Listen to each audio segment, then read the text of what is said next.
Alright, let's move on with chapter 2 here of the exponents and radicals. So as we mentioned previously, the exponents and radicals, exponents are just repeated multiplication. So if I have a times a times a times a times a, I can write that as a to the 5. Negative numbers are similar, but you would enclose the negative sign in before the exponent. That is different than this. The answer will come out to be the same, but the difference between those two terms is that the first one is negative 4 times negative 4 times negative 4, and the second one is 4 times 4 times 4, and then that whole thing negative. So it could be different. For example, negative 2 squared is different than negative 2 squared. So not equal. You can do also compound terms like 2x. You would likely want to also enclose that in parentheses.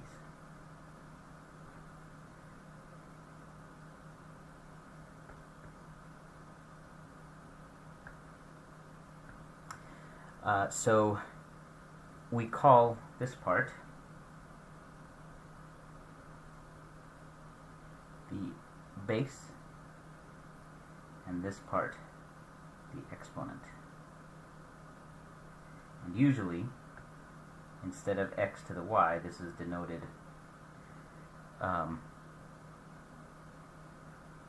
in algebra a to the n. A being a constant, that's usually some number to the n. It could also be x to the n, but normally the exponent is written as n for some reason. I don't know that. And you would read this as a to the nth power, a to the nth power, or x to the nth power, or just x to the n is another way to read it. So exponents have special properties, and we can look at a couple of those. Of course, when we do the problems, some will cause us to revisit why this is and say, oh, prove this property or whatever. So when we get into the problems, we'll probably see that, and so in the PowerPoint you might not see me re-go over this part, but the first property of exponents is that a to the m times a to the n is the same as, it should be an equal sign, a to the m plus n. And we're going to prove that. So for example, 3 to the 2 times 3 to the 4 is equal to 3 to the 2 plus 4, or 3 to the 6. The reason that works is because 3 to the 2 times 3 to the 4 is just 6 3's, so it's the same as 3 to the 6. very similarly, because if you recall that division is just the opposite of multiplication, a to the m divided by a to the n is equal to a to the m minus n. And to show that, we will show that, let's say 7 to the 4 divided by 7 to the 3 is just going to be 7 times 7 times 7 times 7 over 7. Terrible 7. 7 times 7 times 7. And if you'll recall, these will just cancel out and you'll be left with 7, which is the same as 7 to the 4 minus 3, which is 7 to the 1, or just 7. A to the negative n is just a way that we represent 1 over a to the n, and that's also equal to 1 over a whole thing to the n. And you'll see why. Actually, you won't see why. I guess they don't show that as one of the properties. But the property that allows us to do this last part is that 1 to the anything is always 1. 1 to the 2 is 1 times 1, which is 1. 1 to the 1,000. I'm not going to write it out, but it's 1 times 1 times 1 1,000 times, and that's always just going to end up being 1. So we can say that 1 is equal to the 1 to the n, where n can be any number, and because that's the case, we can say that 1 over a to the n is equal to 1 to the n over a to the n, and we can then just factor out the n to the outside and say it's the same as 1 over a. If you recall from the first prerequisite chapter, a fraction times a fraction will just result in the top being multiplied and the bottom being multiplied. So that's what allows us to do that.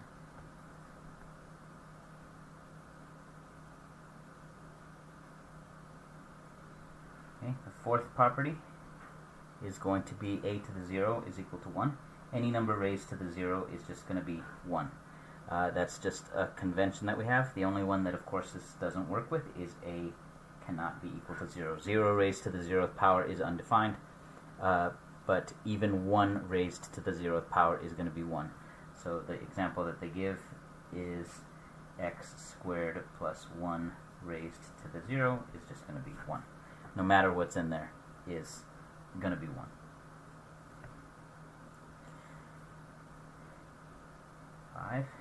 A times b to the power of m is the same as a to the m times b to the m. This works because a times b to the m is going to be the same as, we'll just take 3 as an example, a times b times a times b times a times b. If you remember from the commutative property of multiplication, that's the same as a times a times a times b times b times b, and then I can group these guys and these guys and say a3 times b3. So the 3, the power, will distribute among things that are being multiplied, not added. So be careful there. Looking ahead, one of the chapters deals with common errors in algebra, in algebraic expressions, so that's likely going to show up there too, where people try to distribute things in quantities that are being added, not multiplied, and you cannot do that. It won't work. So 6, a to the m to the n is equal to a to the mn. That's the same as saying a to, let's say, a to the 2 to the 4. Like in property 1, it looks like you can just add them, but that doesn't work because this is actually the same as a squared times itself 4 times. And so when you do that, it'll end up being 8 a's, and so there's going to be a to the 8, which means that it's m times n, not m plus n. So be careful when you're writing it out to make sure that you write it correctly so that you know that you can do that. Similarly to number 5, a over b to the m is equal to a to the m over b to the m. We explained that when we talked about number 3, why we can take the 1 over a to the n. That the top and the bottom being multiplied together will just give you the same as all the tops multiplied. This is specifically with squared. The absolute value of a squared is going to be the same thing as the absolute value of a and then squared, which is also going to be a squared. And the reason for that is that whenever you square something, it becomes positive. So this works for the squares. It may not work for cubes. It'll probably work for every even number. So this applies to all integers m and n, not just positive integers. So you can use negative integers too. So for example, a over b to the negative 4 would be a to the negative 4 over b to the negative 4. And if you pair that with number 3, it actually just reverses the fraction. So you'd have this is equal to b over a to the positive 4. It causes it to do the reciprocal. So those are the properties of exponentiation. Here are some examples. Do them in the blank space here. So example 1. Get this down here. Says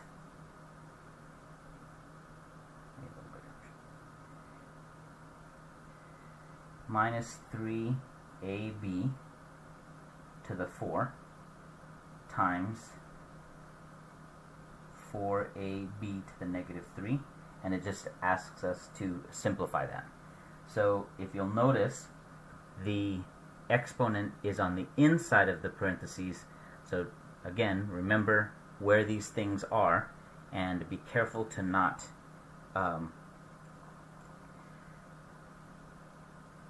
misplace your exponent, and make sure that it's inside versus outside, etc., etc.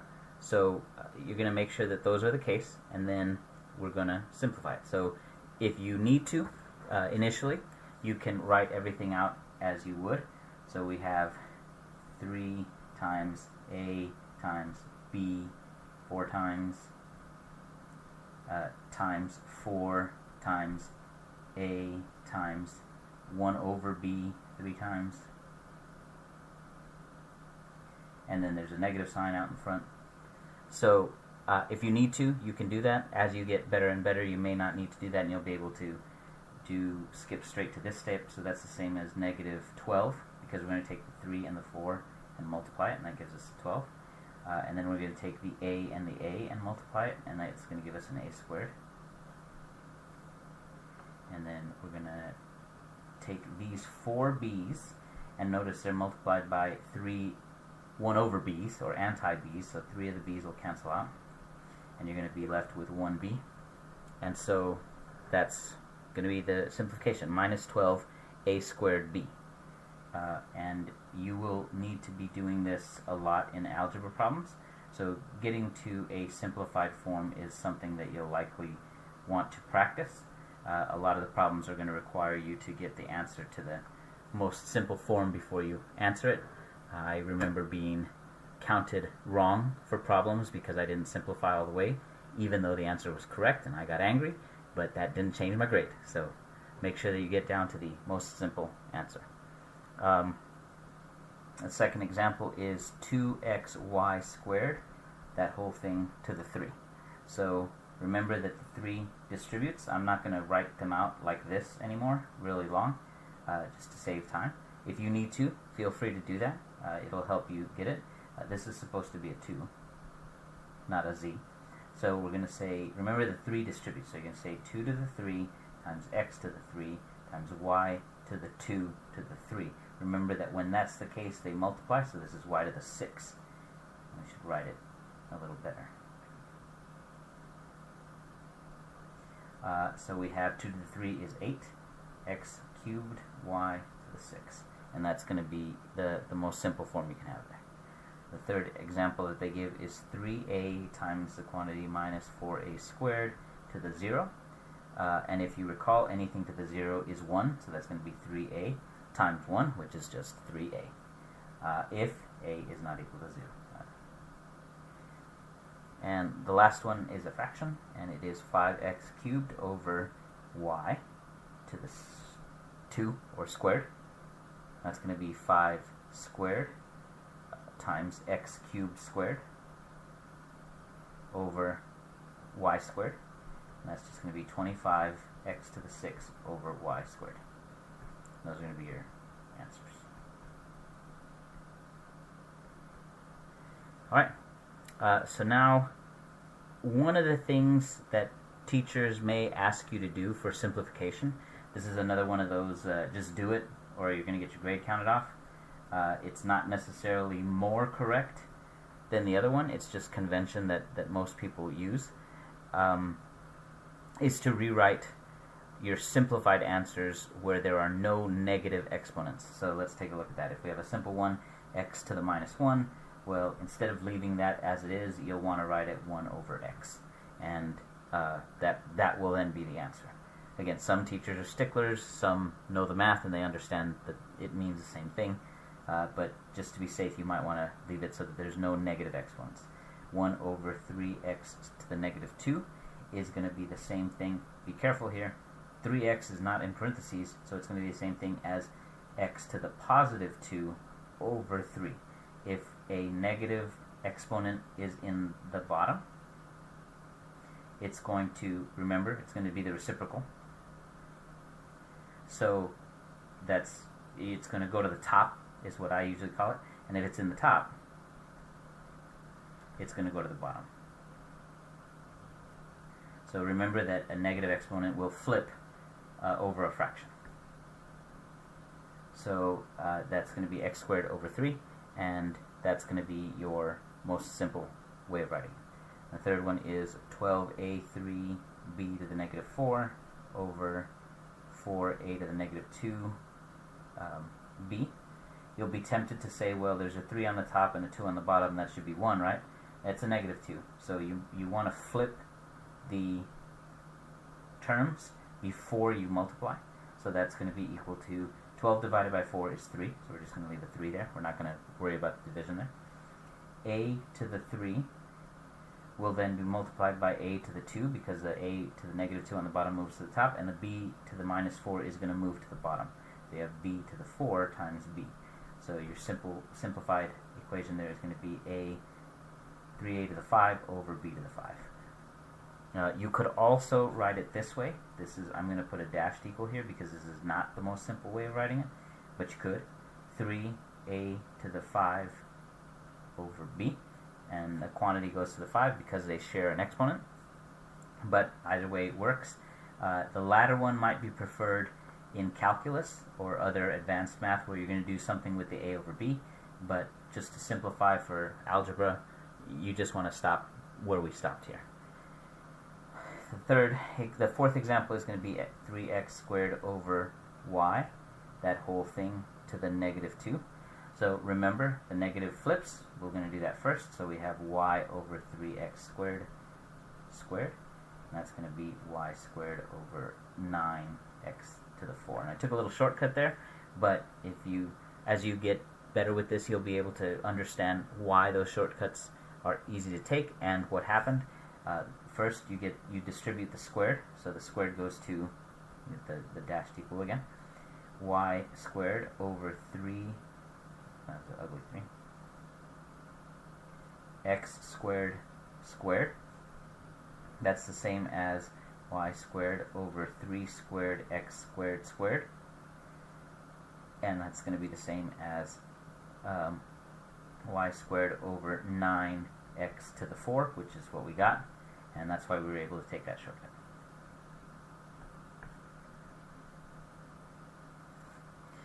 And the last one is x to the negative 2 over y to the negative 2. Well, if you recall, if they share an exponent, we can put them in the brackets.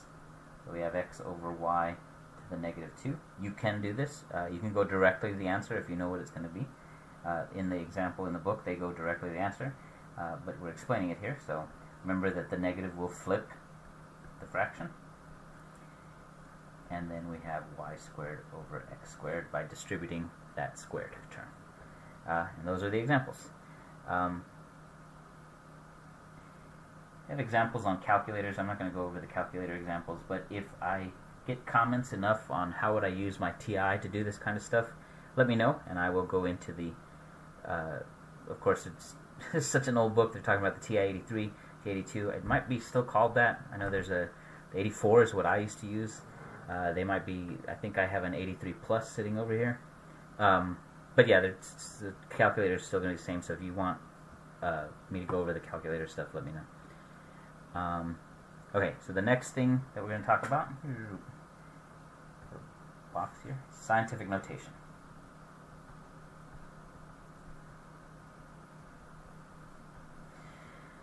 So scientific notation is just a very handy way to write very large or very small numbers. So, for instance, a drop of water contains more than 33 billion molecules. If we were to write that, it's 33 billion, which is 9 zeros, billion, which is another 9 zeros, more than 33 billion molecules. So instead of writing it that way, we use a trick of the decimal number system, which is what we use to write numbers, you and I. And we know that we can shift places by multiplying by 10. So, 2 times 10 is 20, and then times 10 is 200, and then times 10 is 2,000, and on and on and on and on. So to get over here, what would we have to do? Well, we'd have to multiply 33 times 10 to the, and you can count the number of zeros there are, or places, it depends on what your number is. There's 18 decimal places. So to get that number, we have 33 times 10 to the 18. If you want to work with billion is usually written as 10 to the 9. So you have 33 times 10 to the 9 times 10 to the 9, which is 33 billion. But scientific notation is written such that there's only one number at the front. So 33 times 10 to the 18 is actually not how we want to write that to finish off with. We want to take it so that the 33 becomes 3.3. And to do that, we have to shift one more over, so we go from 10 to the 18 to 10 to the 19. So 3.3, times 10 to the 19 is going to be how we represent that number. And that is a very small way of representing very large numbers. So a lot of times when we're working with huge numbers like that, we will use scientific notation. You'll see that pretty much everywhere, not just in a mathematical context. It says the positive exponent 19 indicates that the number is large, 10 or more, and that the decimal point has been moved 19 places. A negative exponent indicates that the number is very small, less than 1, and that the decimal place has been moved in the opposite direction. So if I said, for example, the mass of one electron is approximately 9.0 times 10 to the negative 28, well, just like 10 to a positive number adds zeros to a number, 10 to a negative number adds zeros to a number, but on the opposite side of the decimal point. So we're going to take a decimal point. We're going to have 27 zeros. 4, 5, 6, 7, 8, 9, 10, 11, 12, 17, 18, 19, 20, 21, 22, 23, 24, 25, 26, 27, and then a 9.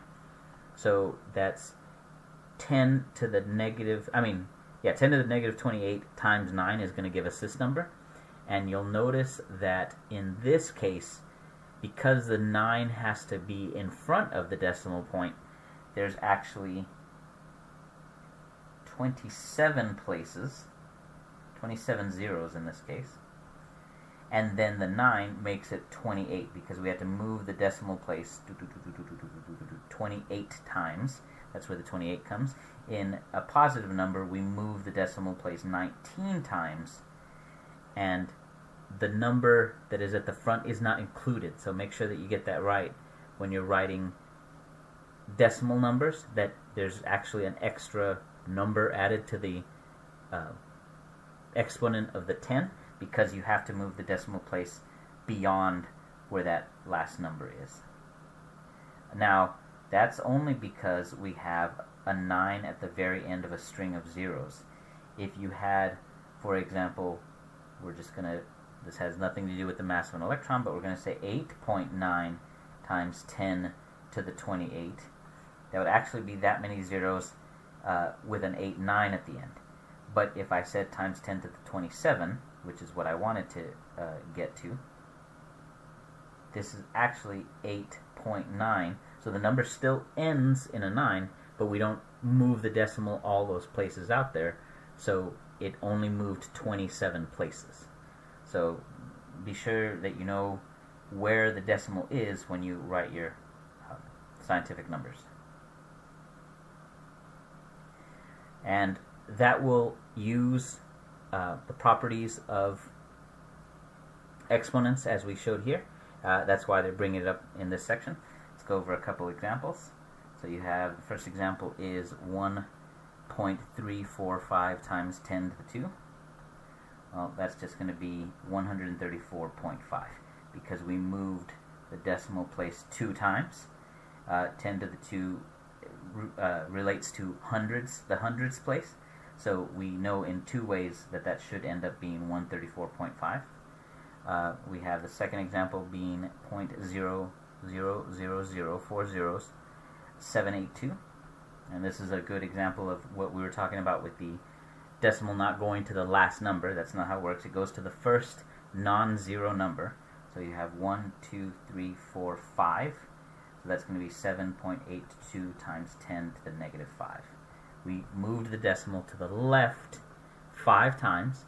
That means negative 5. If you move the decimal to the right x number of times, then that's a positive exponent.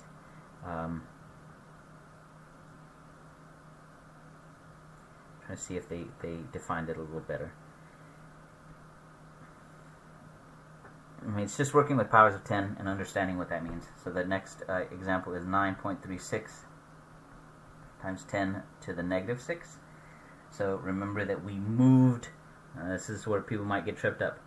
The negative 6 tells us that we moved the decimal to the left 6 places. Not that it needs to be moved, that we already moved it, which means that we take the 936, we start with the decimal where it was, and we move it 6 times. 1, 2, 3, I held the pen down to 1.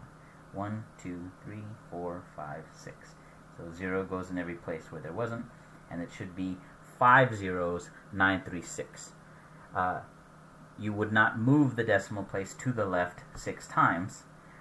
This results because we already moved it 6 times. So be sure you know when you're backing out of scientific notation that the negative means you moved it to the left, and the positive means that you already moved it to the right.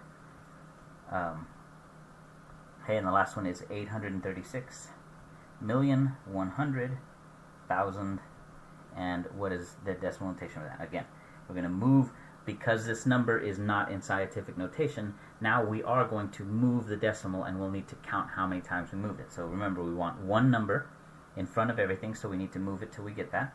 So we take the decimal, which is here at the end, and we move it 1, 2, 3, 4, 5, 6, 7, 8 times.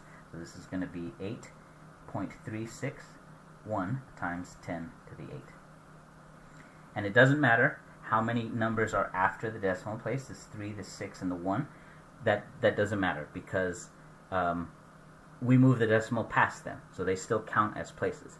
They matter when they are a fractional part of some decimal, because you're not going to move the decimal past them. You don't go to the last digit when it's less than 1. You still go to the first digit that is non-zero, but as you work with scientific notation, you'll get more familiar of how to move those and where to stop, I guess.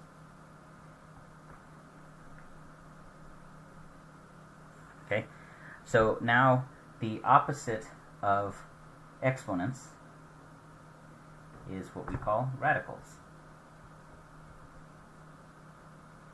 Not radials. That'd be columns. So if a to the 2 is a times a, I need an operation similar to how subtraction is the opposite of addition and division is the opposite of multiplication. I need an operation to get me back to a. So if I know that, for example, let's use real numbers, 3 times 3 is equal to 9, I need an operation that tells me what times itself 2 times is 9. Well, that is our familiarity with the square root symbol. However, that is just the square root. That symbol doesn't take care of everything, so we're going to go a little bit further than that. A square root of a number is one of its 2 equal factors. Remember we talked about factors in the last chapter? So a squared number has 2 factors that are exactly the same. So 5 squared is 25, so the square root of 25 is 5 because 5 is the equal factor of 25. 81 has equal factors 9 and 9, so the square root of 81 is 9. A cube root has 3 equal factors, so 27, because 9 times another 3 is going to get us to 27. So 27 cube rooted, which is written by that symbol, that's the square root symbol, is going to be 3, because that's the same as saying, well, what's the opposite of 3 to the 3, or a to the 3, is going to be the cube root of 3. But we can write, we can write those even better. So we've defined the square root as it has to have 2 factors. We have the cube root as 3 equal factors, but we can go generic, right? And we can say that the nth root of a number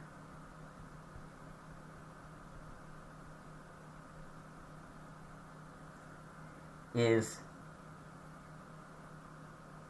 b in this equation if b times itself n number of times gives us a. So the nth root of a would be b. And you can write that in shorthand with the square root symbol with an n next to it. But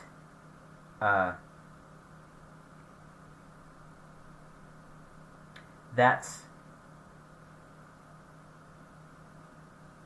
Did they get to that?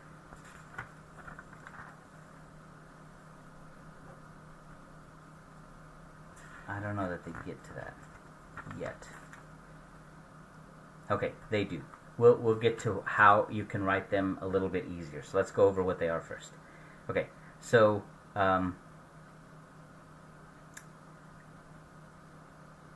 we call that the nth root, but you can still refer to if n equals 2, the square root, and if n equals 3, the cube root.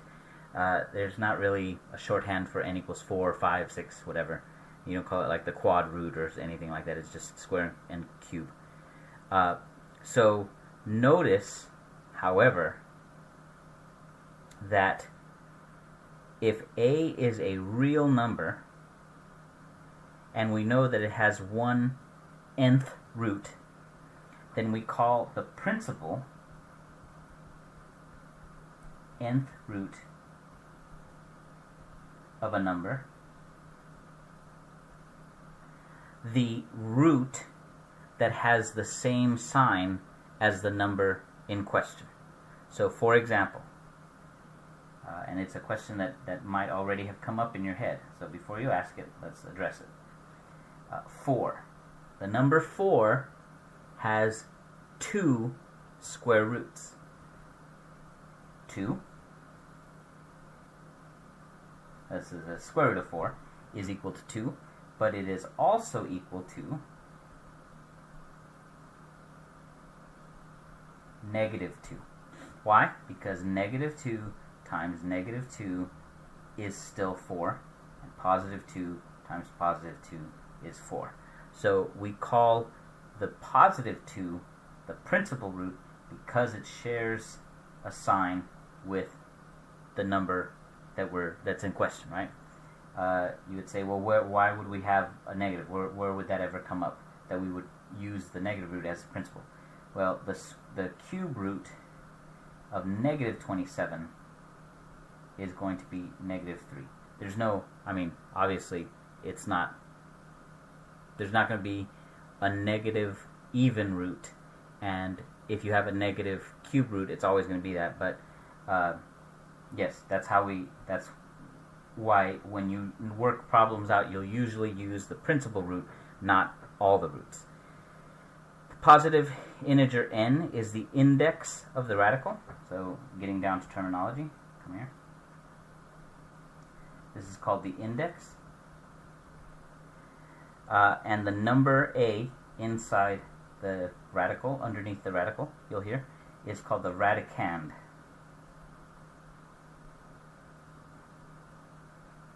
If we omit the index, and you don't see an n here, then it's assumed to be 2. If you just see that, it's assumed that you're looking for the square root. That's why that becomes a square root symbol. If you want to pluralize index, it's pluralized as indices.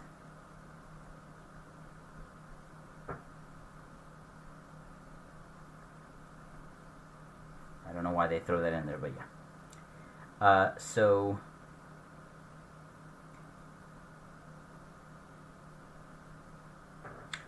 we've got some examples. They're very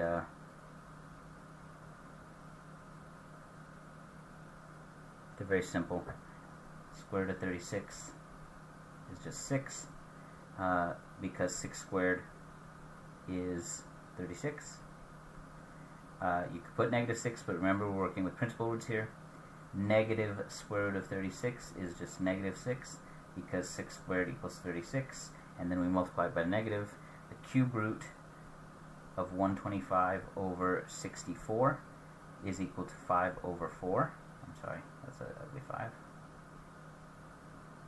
Because if we recall, 5 over 4 times 5 over 4 times 5 over 4 is going to give us 125 over 64. So you can take the cube root there. The fifth root of negative 125 is going to be equal to, my eyes were in the wrong column. Fifth root of negative 32 is going to be negative 2, because negative 2 to the 5 is going to give us negative 32. Remember that you can have negatives if the index is odd, because negative 2 multiplied by itself 5 times, two of the pairs of negatives are going to cancel out, and you'll get a negative at the end. But if you see the fourth root of 81, negative, this doesn't exist. That isn't a real number, because there are no real numbers that can be raised to a fourth power to produce negative 81.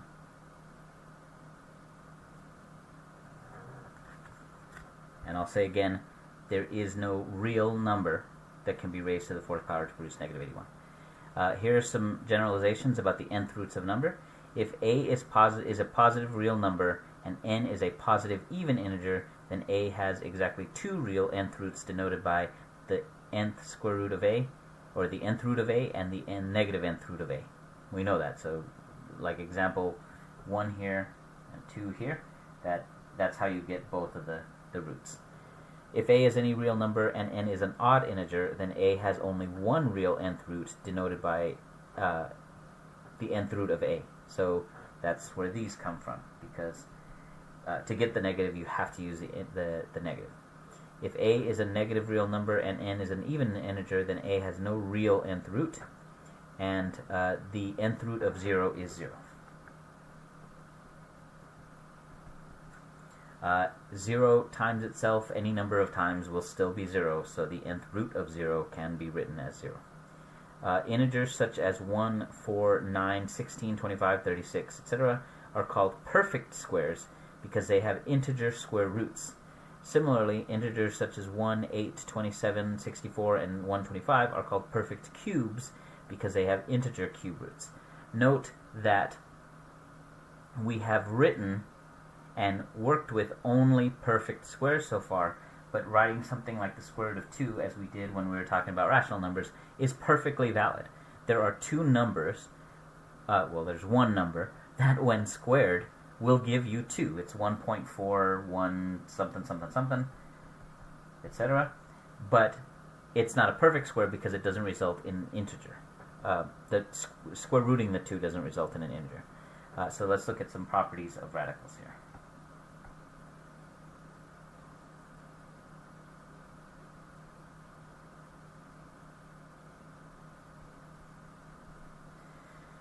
So similar to exponents, when you have n,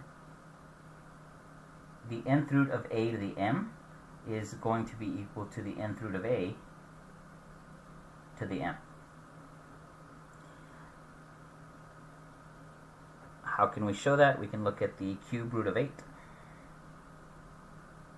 squared, which is going to be the same thing as, we can look at it, let's look at it both ways. So if I say 8 squared, that's going to be 64, cube rooted, and that's going to be 4. I could also just say, hey, what's the cube root of 8 squared? That's going to be the same as the cube root of 8 squared in our example. The cube root of 8 is 2. And you square that and you get 4. So you see that we end up with the same answer.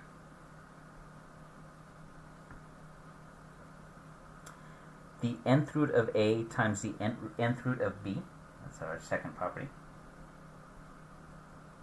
times the nth root of b, is the nth root of ab.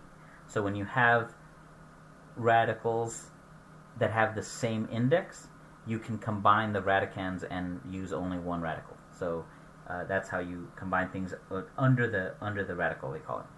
So you can smash those things together. Similarly, you can smash division together.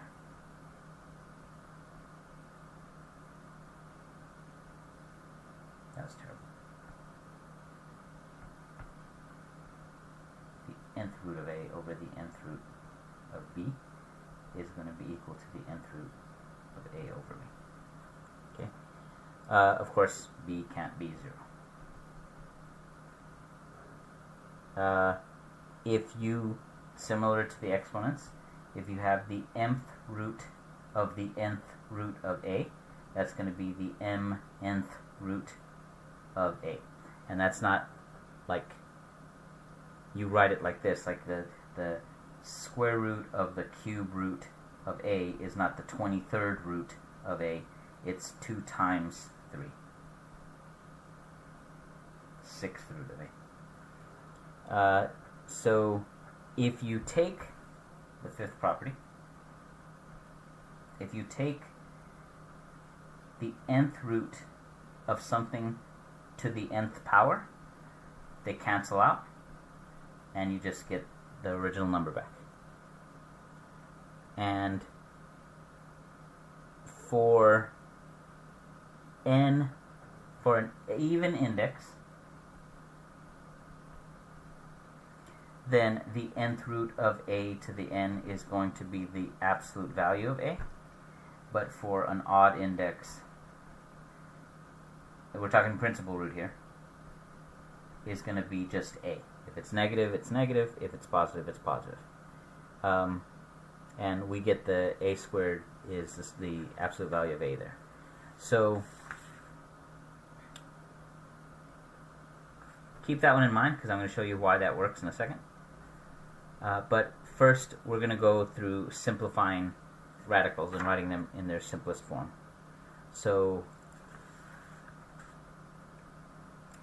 an expression involving radicals is in its simplest form when the following conditions are satisfied. All possible factors have been removed from the radical.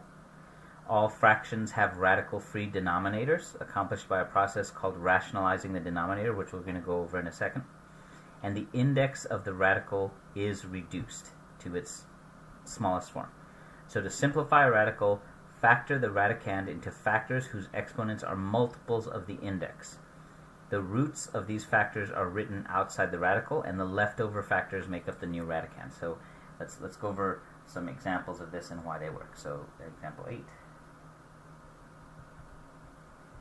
We have the fourth root of 48. So to write that in its simplest form, rather than to solve it like we did with the square root of 2 and end up with 1.4 whatever the heck, a lot of times when you're solving algebra problems, you just want to write it in its most simplest form. You don't need to solve it what we call numerically or decimally.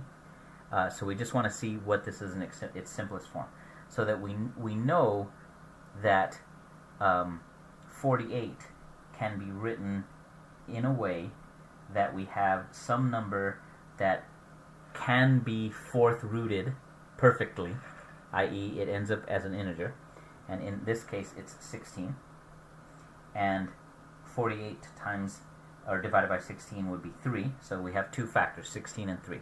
16 is a perfect fourth power, so we use our property that we can not only combine things under the radical, but we can break things out of the radical by distributing it. And we know that 16 is the same as 4 times 4, which is the same as 2 times 2 times 2 times 2, which is going to give us the perfect fourth power, and we end up with 2 times the fourth root of 3, and that is the most simple way to write that one.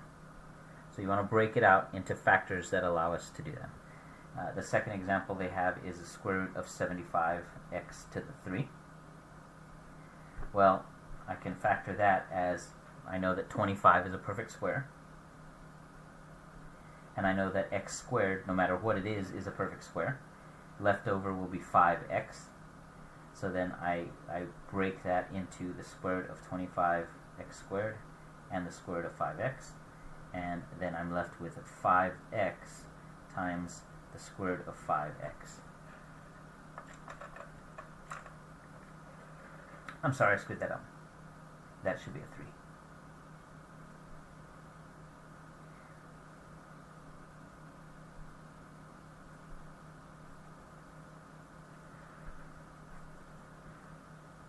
Okay, that looks right. The next one they have is 3, the cube root of 24a to the 4th. Again, out of the 24, I know that 8 is a perfect cube. The leftover would be 3. And then a to the 3 is a perfect cube, and the leftover would be a. So I break that into 2a times the cube root of 3a. And that's the simplest way to write that. And then the last one they have is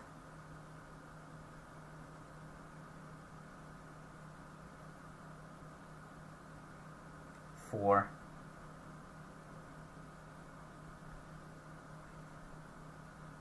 5x to the 4th.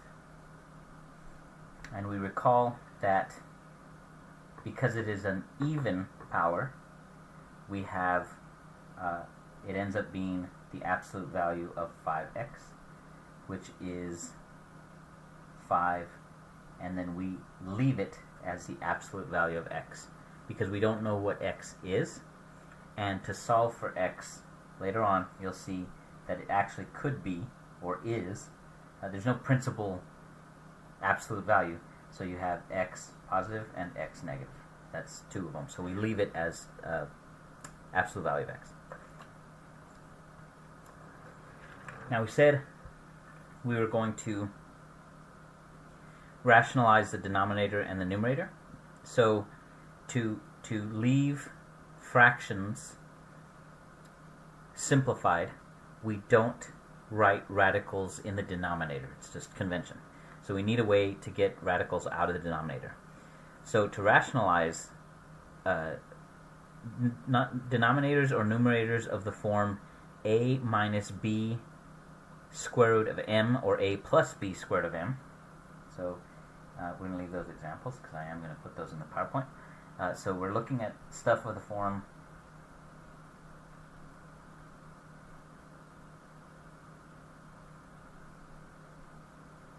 a minus b squared of m, or nth root of m, or a plus b square root of m, we are going to multiply both the top and the bottom by the conjugate of that. So that's going to just be essentially the opposite sign. So if it's this, the conjugate is a plus b square root of m, and if it's the other one, it's a minus b square root of m. And you'll see what happens in a second. Note that a can be 0, and if it is, then it makes it extremely easy to do that. So let's take a look at that. Example 10. We have the first term that we want to rationalize is 5 over 2 square root of 3. In this case, we don't multiply by b square root of m. We can just use square root of m because it'll get rid of the 3.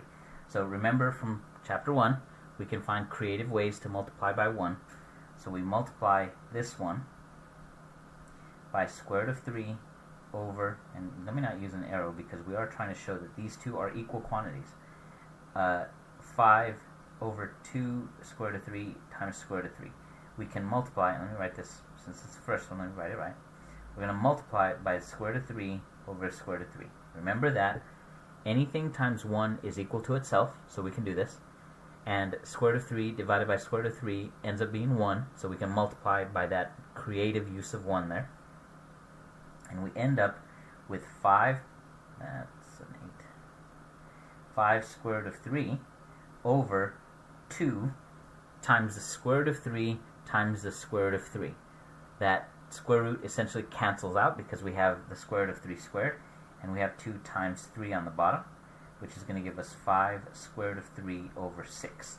And that's how you simplify it, by getting rid of the radical in the denominator, when there is only a single term in the bottom. So let's do another one. We have 2 over the cube root of 5. So to get rid of the radical in the bottom, note that we have to get rid of the cube, so we can't just multiply by the cube root of 5, because that just gives us the cube root of 5 squared. We have to multiply by the cube root of 5 squared to give us the cube root of 5 cubed.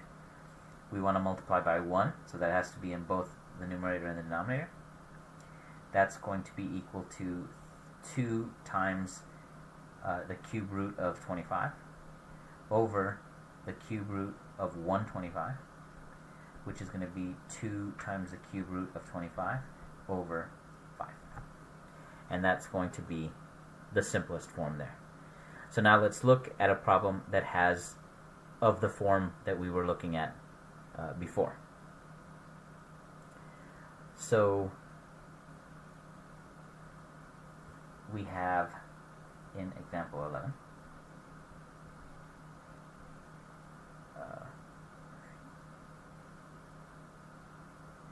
2 over 3 plus square root of 7. Now we want to multiply that by the conjugate, which we said was the opposite sign, right? So I got to multiply by 1. You always have to multiply by 1. You cannot, that's a trip up that you want to be aware of. You cannot multiply only the bottom by something, because that changes the thing. So you have to multiply by 1. So 1 is 3 minus the square root of 7 over 3 minus the square root of 7. 7. When you do that, you get in the top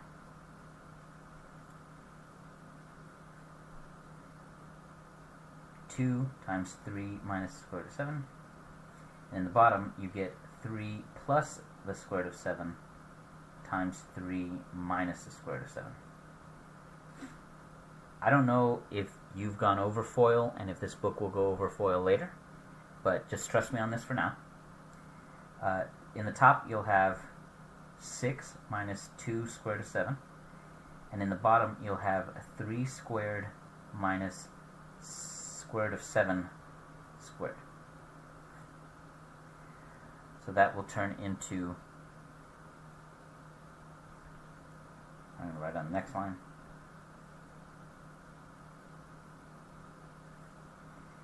6 minus 2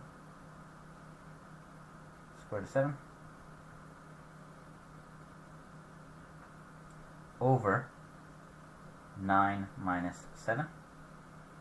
That's going to be 6 minus 2 square root of 7 over 2. And if we divide both of the top terms, as we discussed in the last chapter, by 2, we have 3 minus square root of 7. And that's the simplified version of that. You can rationalize the numerator if you want. I don't think we need to go over that. That's not part of the simplification thing. And now, the way that I said we were going to write this in a quicker form, you have rational exponents. If a is a real number and n is a positive integer such that the principal nth root of a exists, we define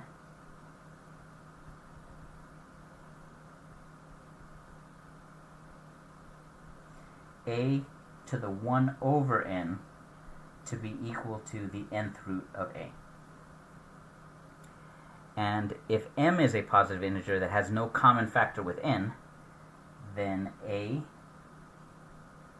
to the m over n is equal to a to the 1 over n to the mth power.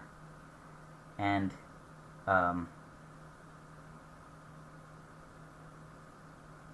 that's the same thing as, I don't know why they wrote it twice, a to the m to the 1 over n. And that's the same thing as the nth root of a to the m. So those are all the same thing.